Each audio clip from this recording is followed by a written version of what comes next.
on va démarrer avec le président du syndicat, Michel Fratz, faire un petit peu l'historique de cette démarche et surtout l'obtention de l'AOC.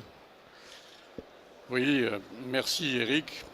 Bon, alors simplement, quelques mots en préambule. Pour savoir où on va, il faut savoir d'où on vient. Donc je voudrais faire un petit peu un historique de l'abricot dans le Roussillon. Bon, l'abricot, historiquement, a démarré en Chine. Ensuite, il a migré, c'est l'histoire de l'humanité, il a migré en Asie mineure, d'où son nom botanique Prunus armeniaca, à partir de l'Arménie. Et là, il y a eu deux courants de diffusion, un vers l'Europe centrale, qu'on retrouve donc dans les Balkans, en Italie du Nord, en Autriche et en Suisse, et un deuxième courant qui est parti par le Maghreb, l'Espagne, et qui est remonté jusque dans le Roussillon. Une constante, c'est souvent une variété qui domine par bassin de production. Et on l'a vu jusque dans les années 1975, dans tous les bassins de production, il y avait une variété dominante qui s'était adaptée climatiquement et sur le plan environnemental, et il y avait très très peu d'étalement variétal. En 1963, à titre simplement d'information, le Roussillon était leader au niveau national avec une production de 110 000 tonnes de rouge du Roussillon. Je voudrais simplement maintenant passer en revue les trois dates clés qui nous ont amenés jusqu'à maintenant, 1975, 2000 et 2015. 1975, c'est la date clé de rénovation variétale, tant dans le domaine public avec l'INRA que dans le domaine privé. La création variétale demande au moins 25-30 ans de travail, et pratiquement de 1975 à 2000, il y a eu une phase de sélection, d'hybridation, de création variétale dans tous les domaines. À partir de 2000, on a assisté à une explosion variétale qui a abouti à un étalement de la production pratiquement de mi-mai jusqu'à fin août. Devant cette explosion variétale, en 2000, un groupe de producteurs qui étaient à la Chambre d'agriculture des DPO et à la SICA de l'abricotier à Toreil a décidé de lancer la démarche AOC.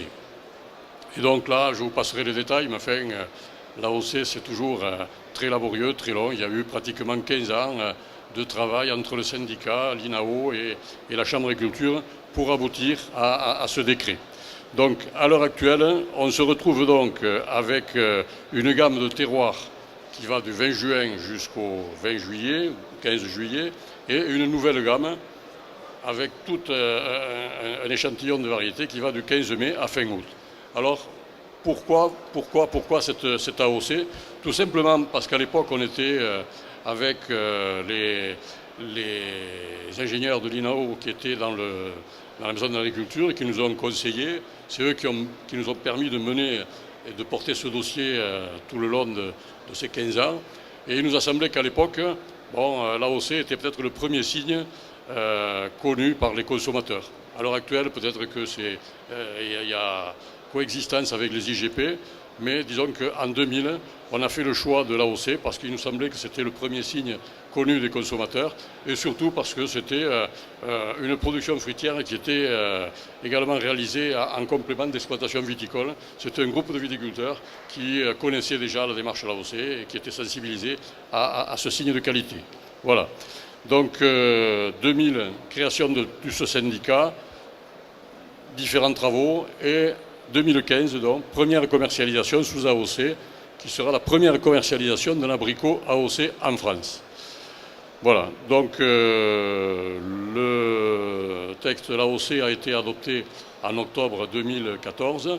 Depuis cet hiver, les différentes OP sont en ordre de marche pour préparer le lancement de cette campagne. Il y a à la fois deux commissions, une commission technique, une commission commerciale, qui définit les conditionnements, toutes les démarches à réaliser pour que ça se passe au mieux.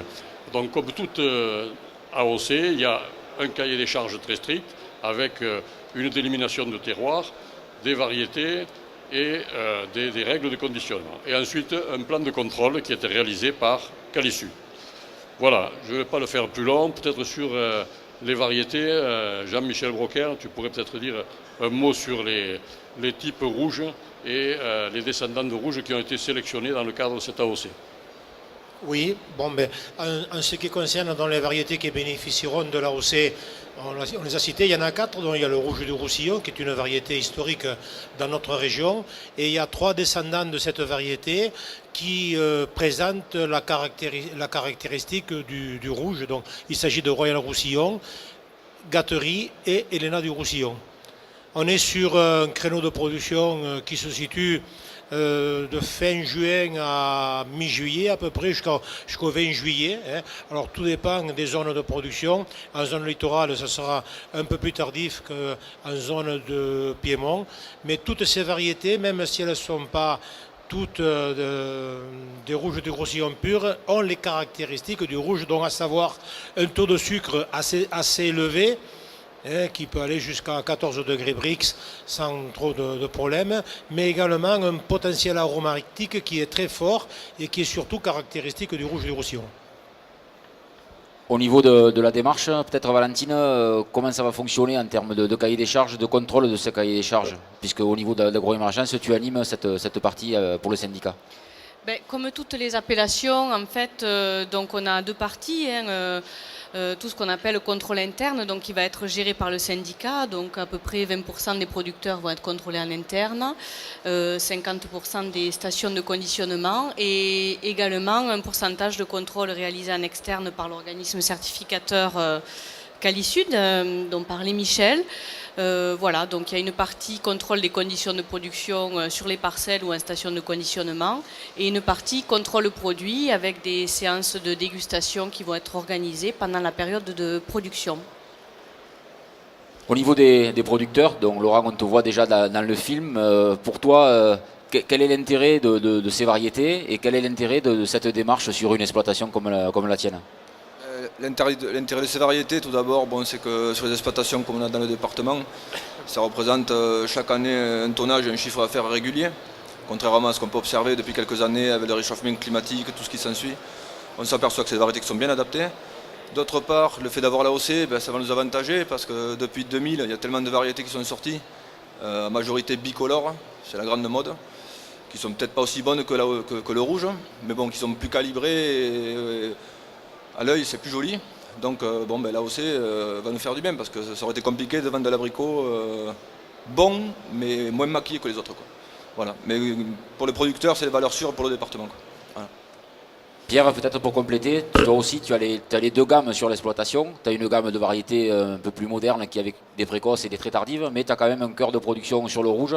Quel est l'intérêt sur l'exploitation d'avoir ces deux gammes qui coexistent? C'est deux gammes qui sont un peu complémentaires, dans le sens où le rouge du Roussillon, c'est le goût que l'on avait il y a 30 ans sur l'abricot, puisque le département était le plus gros producteur.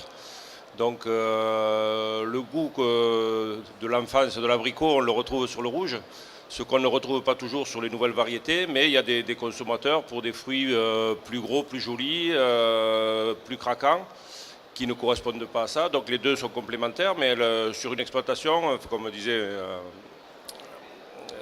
mon confrère, il faut avoir les deux et ceux-là sont bien adaptés au département et produisent chaque année et donc permettent à l'exploitation d'avoir toujours une production à proposer. Au niveau du commerce, donc la plupart des OP, enfin, la totalité des organisations de producteurs et des producteurs qui ont du rouge, du Roussillon et des variétés de la famille rouge, donc sont membres bien sûr au niveau du syndicat et participent aux travaux. Ici, Éric Bompierre pour représenter le commerce, puisque Terraneo est le plus gros opérateur. Donc pour vous, au niveau de Terraneo, comment vous rentrez dans cette démarche et comment vous allez positionner le produit auprès de vos clients dès cette année, en fait, puisqu'on va pouvoir dès cette année commercialiser sous le label AOC? Alors c'est très simple. Jusqu'à maintenant, on avait un produit qui était banalisé, puisque je crois que Laurent l'a dit tout à l'heure, le produit, ce produit, il était très banalisé et maintenant les gens achètent tout produit avec les yeux. On achète un produit joli avant de voir s'il est bon ou pas.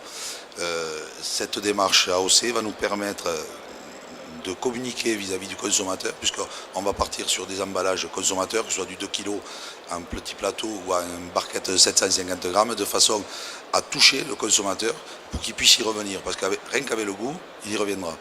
Je crois que ça a été dit aussi, dans l'imaginaire des gens, le rouge du Roussillon, c'est l'abricot d'avant qui a du goût. Et on ne le retrouve pas dans ces nouvelles variétés qui sont peut-être plus jolies, mais qui sans goût. Il y a un autre volet important pour la famille des rouges, c'est la valorisation par l'industrie pour la transformation. Alors, ça c'est un deuxième point, de l'effet qui se coule là. Toute l'industrie de l'abricot, enfin de confiture abricot, recherche spécialement et surpaye ce produit par rapport à des variétés communes d'autres régions, même de chez nous, parce que ça leur permet de revaloriser le côté gustatif de leurs produits. Donc, ce qu'il faut dire, c'est que l'AOC va concerner les abricots frais, ne va pas concerner les transformations, confitures ou jus de fruits ou autres. Par contre, pour bénéficier de l'appellation pour des confitures, pour bénéficier du nom abricot rouge du Roussillon, il faudra spécifier que c'est obtenu à partir d'abricots AOC. Donc les industriels vont devoir acheter donc, de l'abricot sous AOC pour pouvoir revendiquer l'origine Roussillon dorénavant. Il y a un intérêt double, bien sûr, un aspect valorisation de ce produit transformé pour maintenir un niveau de valorisation intéressant pour les producteurs, et aussi un aspect notoriété, puisque comme on l'a dit, on a des campagnes de commercialisation en frais qui vont durer à peu près un mois, alors qu'une confiture, on va la trouver, un jus de fruits, on va la trouver 12 mois sur 12 dans les rayons et auprès du consommateur. Donc on va, grâce à ça, avoir une présence du nom et du produit indirectement toute la saison. Voilà, donc voilà un petit peu ce qu'on voulait vous présenter, puisque l'objectif dès cette année, c'est de commercialiser sous AOC les produits. Les différents opérateurs metteurs en marché du département vont proposer à la vente ces abricots sous AOC. Donc dans des emballages spécifiques avec une présentation, un affichage également spécifique. Voilà, donc un petit peu ce qu'on voulait vous présenter. Je ne sais pas s'il y a des questions, des compléments. Dans tous les cas, on est ici, et si vous souhaitez des compléments, on peut également vous les donner. Donc à moins qu'il y ait des questions de la part des journalistes.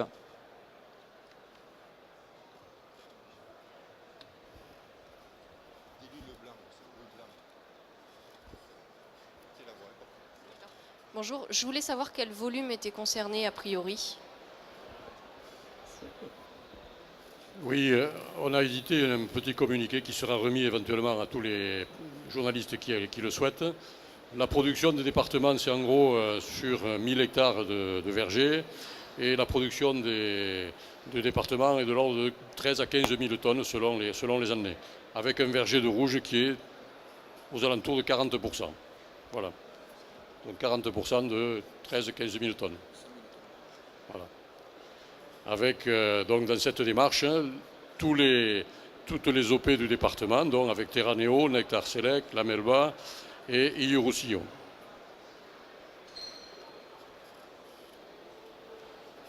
D'autres questions?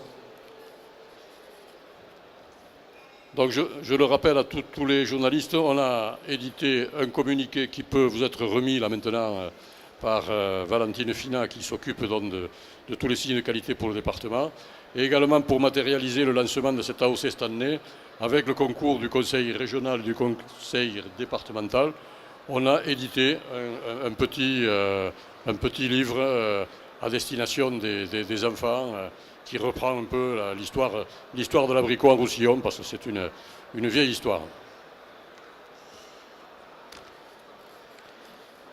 Bon, mais merci à tous, merci pour votre présence, et donc à demain pour les prévisions de récolte pêche.